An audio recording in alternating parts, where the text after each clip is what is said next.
Sorry, I went to make a hot pocket. What? Are we still fucking climbing? Jesus! Guess I'll be back again.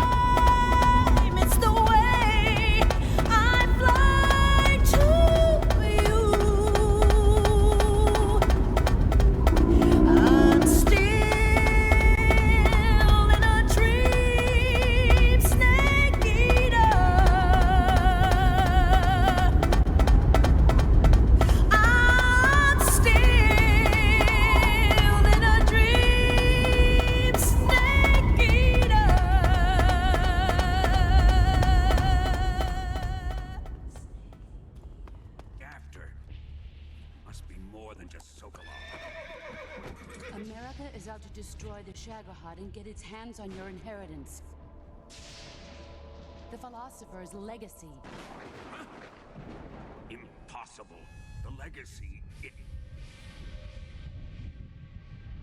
Then they're out to kill me as well. Colonel, tighten the security on this place. He's coming here, I'm sure of it. I'm gonna get the Davy Crockett.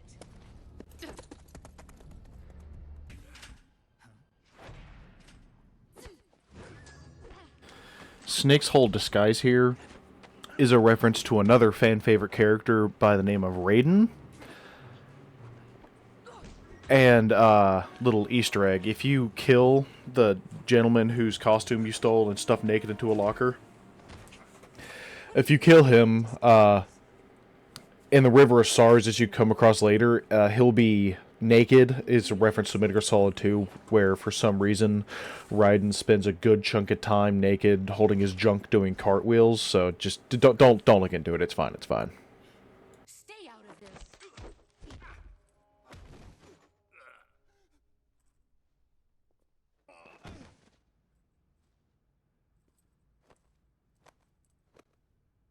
I see why they call you the boss. What was that? Some kind of judo? No, it's called CQC, a basic form of close quarters combat. He and I developed it together. Splendid. I'll take it from here. As we can see, Volgin's not too peachy keen about Snake infiltrating, and we're just gonna watch this real quick. I don't think it'll be anything too bad. He's just really electrifying. Won't be too bad. Oh god, oh god, oh god, oh god!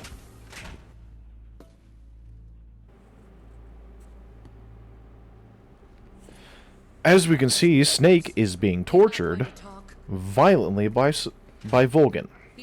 Volgin also tortured and killed Sokolov, so that is one part of the mission Snake had failed.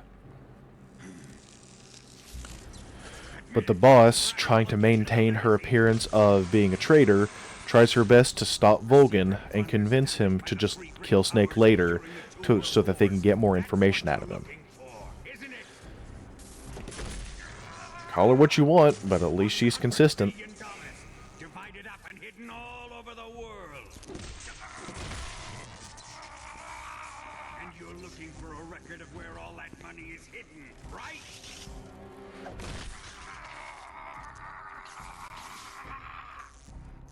No matter. The Philosopher's legacy is safely in my possession, in the underground vault of Groznygrad. You'll never live.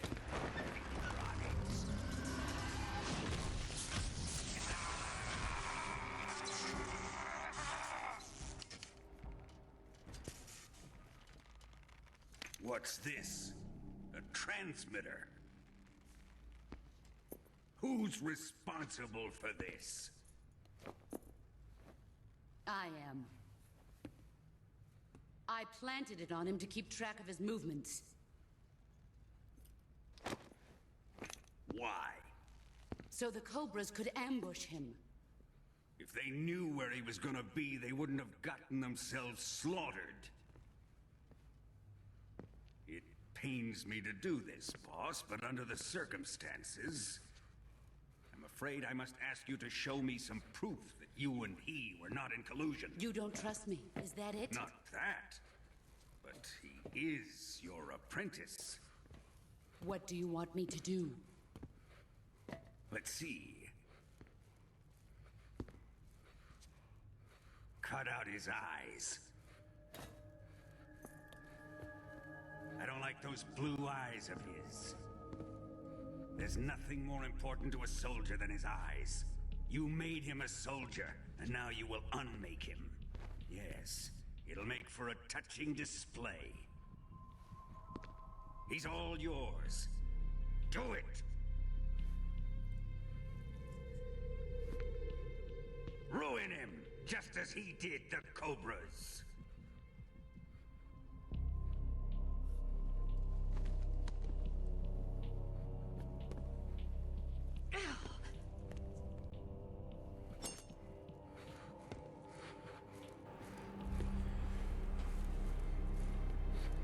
However, his attention, Volgan's that is, became focused on Tatiana, or Eva, when she stopped the boss from performing the act of cutting out Snake's eye, which drew the attention of Major Ocelot. Ocelot decided to mentally torture Tatiana by playing a sick version of Russian roulette where he juggles 3 revolvers and fires 6 times in a row, possibly killing whoever is involved. But because the boss did not want Snake to die, Snake kicked the revolver, and the revolver went off. The muzzle flash resulted in Snake losing his eye. What are you talking about? After that whole ordeal, the boss then shot Snake in the leg with the fake death pill and slipped the revolver that she confiscated from Ocelot to provide Snake with a potential means of escape as well as means to defend himself after escaping. No, I have no interest in this woman. I want to test her.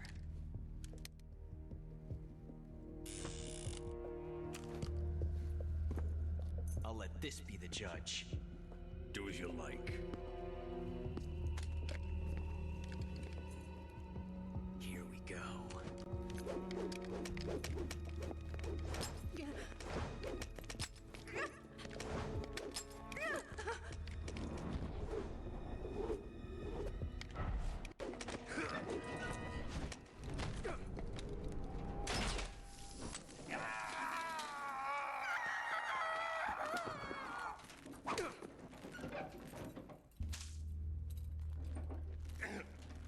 There. Satisfied now? Well, that was refreshing. Come, we're going to my room.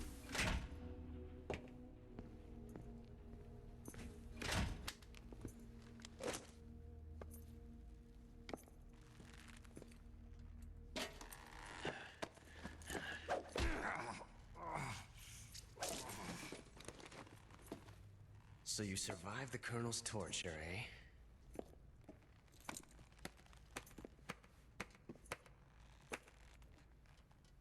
Watching this has made me realize something. It's really not that bad. It's the ultimate form of expression.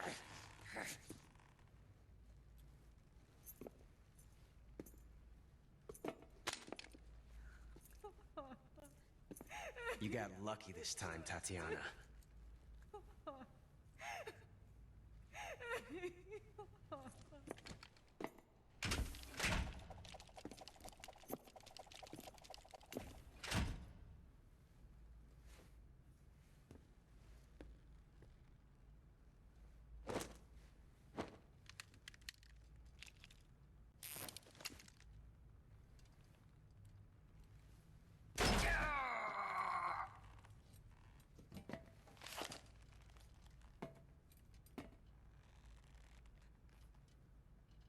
Run!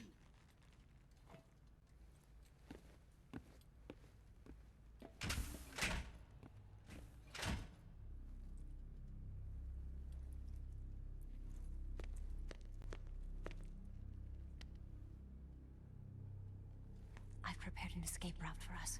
Go out and head west. Pass underneath the connecting passageway and go north. You'll find an open manhole there. You're... Quiet! Go through the After Snake defeated Volgin and destroyed the Shagohod with Eva's help, the boss destroyed Groznygrad and Grozny Gorky with the last nuclear warhead, and met Snake in a field of white flowers called Stars of Bethlehem. Get too close to your cell. You'll have to figure a way out of this. She then reminded him of his duty as a soldier prior to their final duel. She also described to him the perceived betrayal of the Cubans in the failed Bay of Pigs invasion as an example of the U.S. government questionable policies, concealing her true role in the Mercury Project by claiming to have been a part in the invasion. Because of her role as a teacher at one of the Philosopher's Charm schools, she saw through Eva's disguise as Tatiana, who was also a member at one of the Philosopher's Charm schools. To ensure Snake would carry out his mission, the boss radioed for Russian fighters to bomb, oh sweet lord, Rokovjbereg, which was 10 minutes from their position. The boss attacked Snake with the intent to kill him, but Snake had learned much during his time on this mission. Her white sneaking suit aided in her camouflage in the white flowers, but she eventually collapsed from Snake's relentless attacks.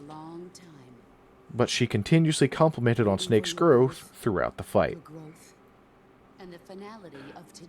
There's going to be a gap in commentary here because I'm going to let the cutscene of the boss explaining a lot of stuff play, so there's not going to be any commentary from me. So just letting everybody know why there's no commentary here. But with the end of the Second World War, the philosophers began to fight amongst themselves, and the world was torn apart. The Cobras, my comrades who trained and fought alongside me, were torn apart as well. The foibles of politics and the march of time can turn friends into enemies just as easily as the wind changes. Ridiculous, isn't it? Yesterday's ally becomes today's opposition, and this Cold War... Think back. When I was leading the Cobras, America and Russia were fighting together. Now, consider whether America and Russia will still be enemies in the 21st century. Somehow I doubt it. Enemies change along with the times, the flow of the ages, and we soldiers are forced to play along. I didn't raise you and shape you into the man you are today just so we could face each other in battle. A soldier's skills aren't meant to be used to hurt friends. So then what is an enemy? Is there such a thing as an absolute timeless enemy? There is no such thing, and never has been. And the reason is that our enemies are human beings like us. They can only be our enemies in relative terms. The world must be made whole again. The philosophers must be reunited. I will devote my skills to that purpose. And with the Colonel's money, I will achieve that end. Just as I once created the Cobras. They are my family. I may no longer be able to bear children, but I still have a family. It was November 1st, 1951. I was in the Nevada desert participating in atomic testing. The name Nevada is derived from Spanish, covered in snow, white as snow. And snow is exactly what I saw in that Nevada desert. It froze my blood white. Snake, you were an atomic test subject, weren't you? On Bikini Atoll. That's part of the reason I was drawn to you. You and I are alike. we're both slowly being eaten away by the karma of others. We'll never have the chance to die peacefully of old age. We have no tomorrow. But we can still have hope for the future. In 1960, I saw a vision of the ideal future from space. 3 years earlier, the Soviet Union had succeeded in launching Sputnik, the first man-made satellite in history, into orbit. This came as a huge shock to the United States. In response, America threw everything it had into its own manned spaceflight project, the Mercury program. Even as the Soviets seemed poised to send their first man into space, America was still experimenting with chimpanzees and rockets.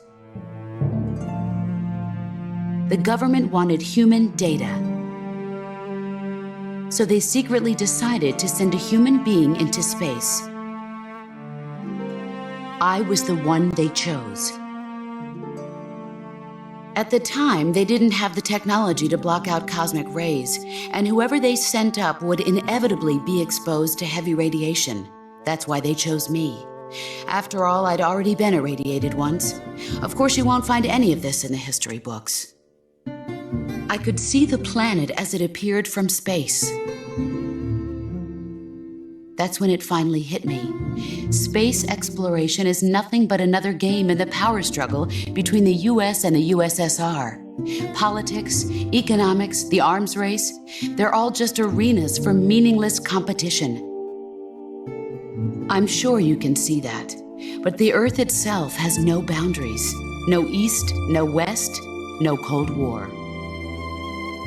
And the irony of it is, the United States and the Soviet Union are spending billions on their space programs and the missile race, only to arrive at the same conclusion. In the 21st century, everyone will be able to see that we are all just inhabitants of a little celestial body called Earth. A world without communism or capitalism, that is the world I wanted to see. But reality continued to betray me. In 1961, I was sent to Cuba, to Bahia de Cochinos.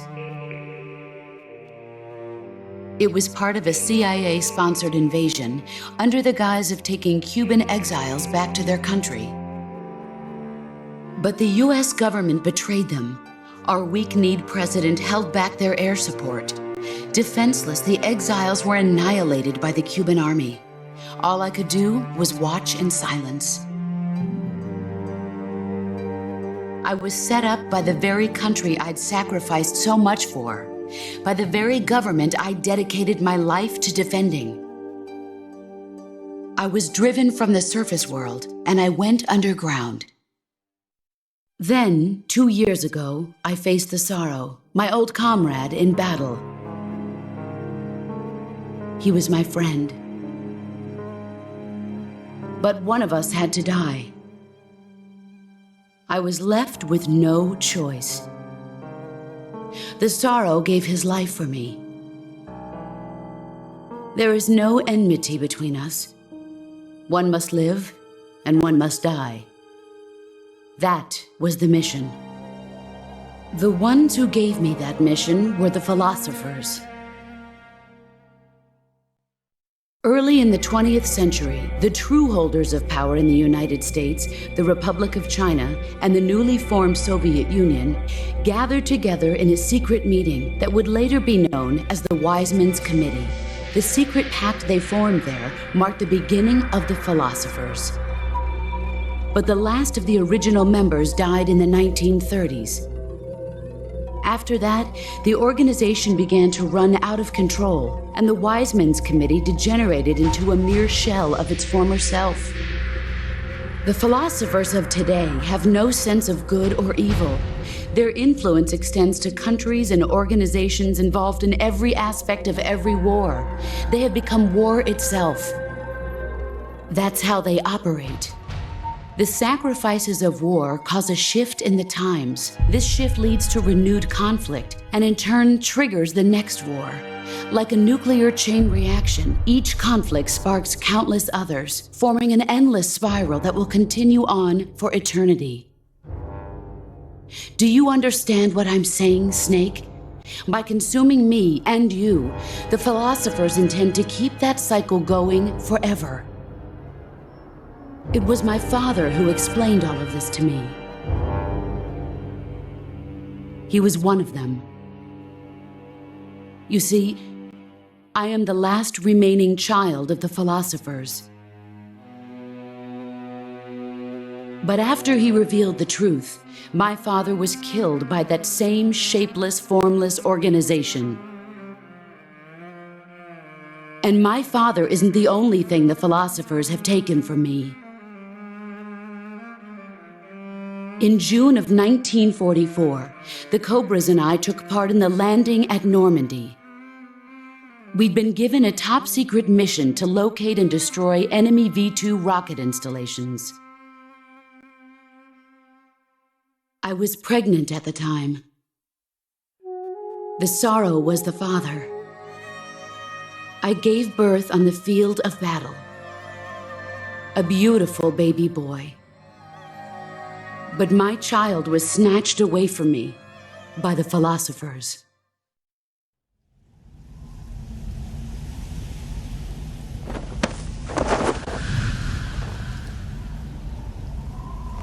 Look at this scar. This is proof that I was once a mother. I gave up my body and my child for my country. There is nothing left inside me now. Nothing at all. No hatred, not even regret. And yet sometimes at night, I can still feel the pain creeping up inside me, slithering through my body like a snake.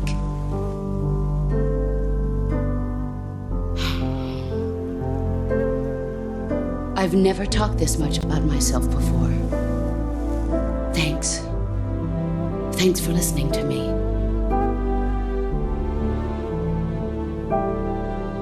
I feel content.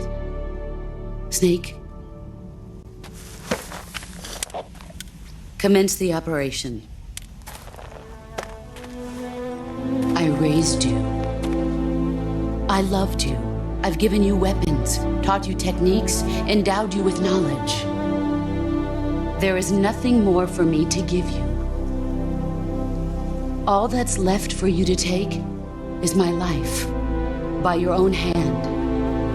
One must die, and one must live. No victory, no defeat. The survivor will carry on the fight. It is our destiny.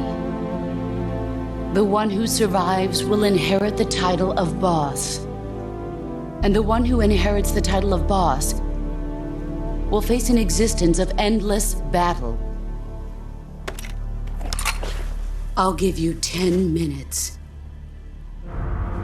In 10 minutes, MiGs will come and bomb the hell out of this place.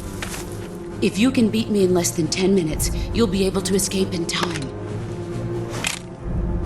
Let's make this the greatest 10 minutes of our lives, Jack. Boss. You're a soldier. Finish your mission. Prove your loyalty. Face me.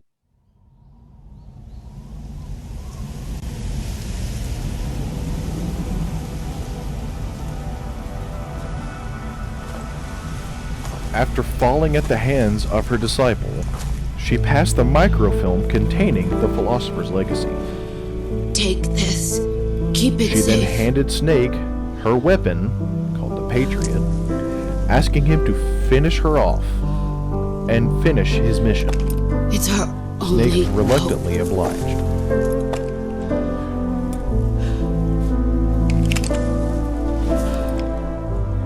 Patriot. Why are you giving me this? Jack. Or should I say, Snake. You're a wonderful man. Kill me.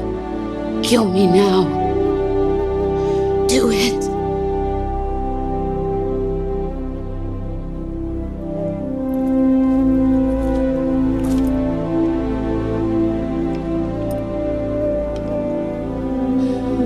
There's only room for one boss and one snake.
Boss's horse approaches her body, mourning her passing, while Snake witnessed the spirits of the boss and the sorrow fade away into the next life.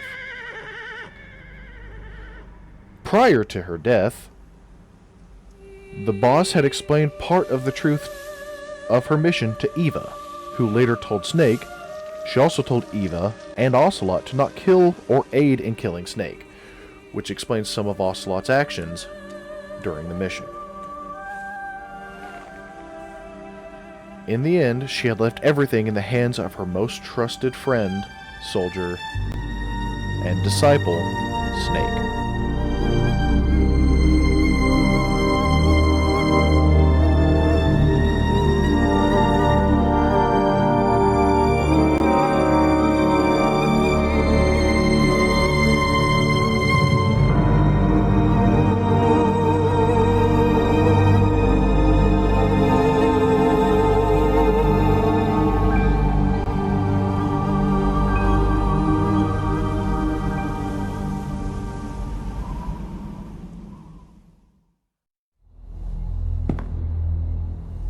Snake, listen to me. She didn't betray the United States. No. Far from it. She was a hero who died for her country. She carried out her mission knowing full well what was going to happen. Self-sacrifice. Because that was her duty.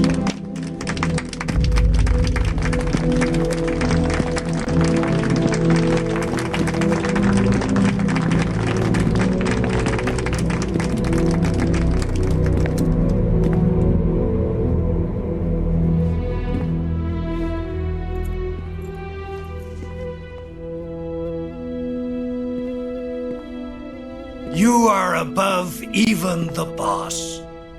I hereby award you the title of Big Boss.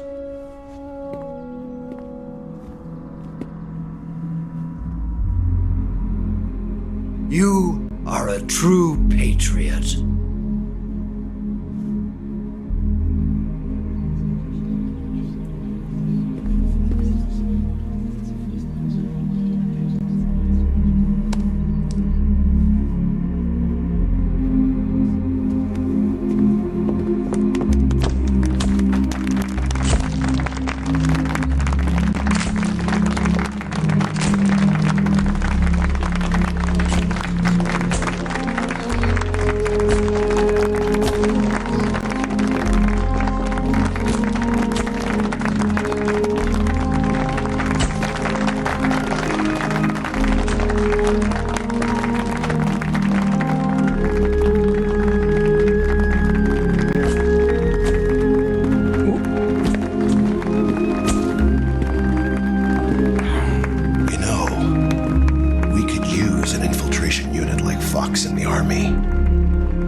Someone like him to handle our top secret sneaking missions for us. A man who combines the qualities of a soldier and an agent. The boss's defection was a ruse set up by the US government. It was all a big drama staged by Washington so they could get their hands on the philosopher's legacy. And the boss was the star of the show. They planned it so that they could get the legacy that Colonel Volgin inherited and destroy the Shagohod at the same time. Only a legendary hero like the boss could have earned Volgin's trust. Finding out where the philosopher's legacy was hidden was to be her greatest mission. Everything was going according to plan. But then something happened that no one could have predicted. Colonel Volgin fired an American-made nuclear warhead at Sokolov's research facility. Khrushchev demanded that the US government provide proof that it wasn't involved. They couldn't just abort the operation to steal the legacy. So the operation itself was greatly expanded and revised. The authorities in Washington knew that in order to prove its innocence, they'd have to get rid of the boss, and that one of their own would have to do the job. The public couldn't be allowed to find out about it, not ever. This, they concluded, would be the best way to keep the whole thing under wraps. The boss wouldn't be allowed to come back home alive, and she wouldn't be allowed to kill herself. Her life would be ended by her most beloved disciple. That was the way the government wanted it. That was the mission she was given, and she had no choice but to carry it out. Her death at your hands was a duty she had to fulfill. Out of duty, she turned her back on her own comrades. A lesser woman would have been crushed by such a burden.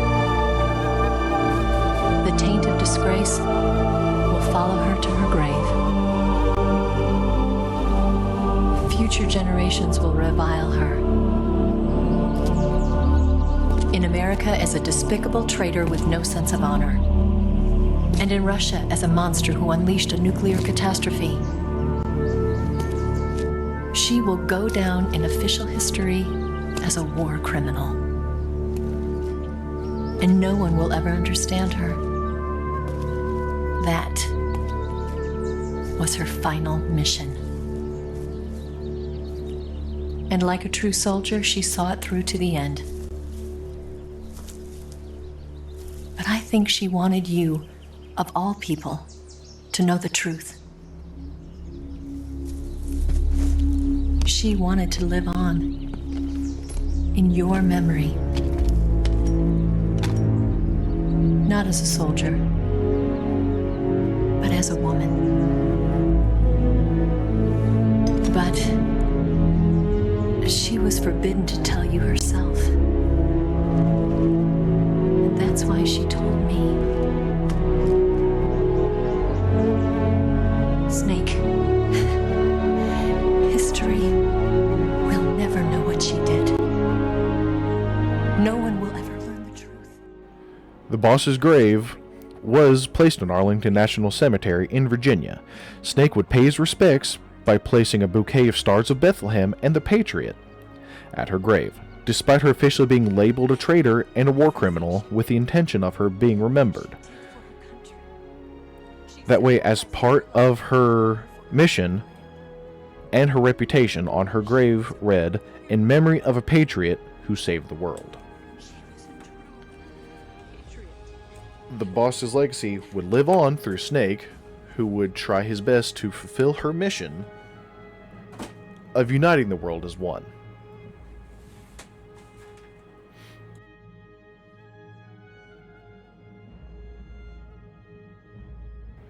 After you beat the game, you will see a small timeline, which will give some small hints and references to other games. But close towards the end, you'll see a very particular point in time, we'll say. We will see, in the year of our Lord,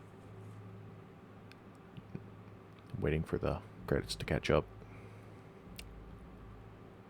In 1972, the Les Enfants Terribles project begins. This is the project that would birth the sons of Big Boss. These sons being Solid Snake and Liquid Snake. But as you can see, we got a little bit of a climb ahead of us, so I'm just gonna climb on up here and get onto the outro. And shouldn't be too much of a climb, because I don't know why if they would have a really long ladder. That wouldn't make any logical sense, would it? So we'll just we'll climb up here. It'll be just a second though.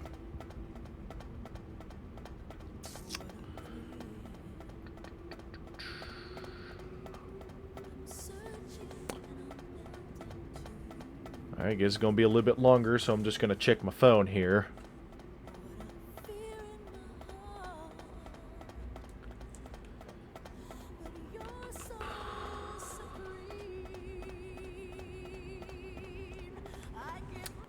Still climbing?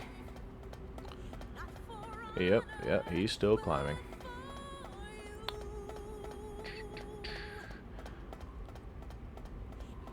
He's getting there. One rung at a time.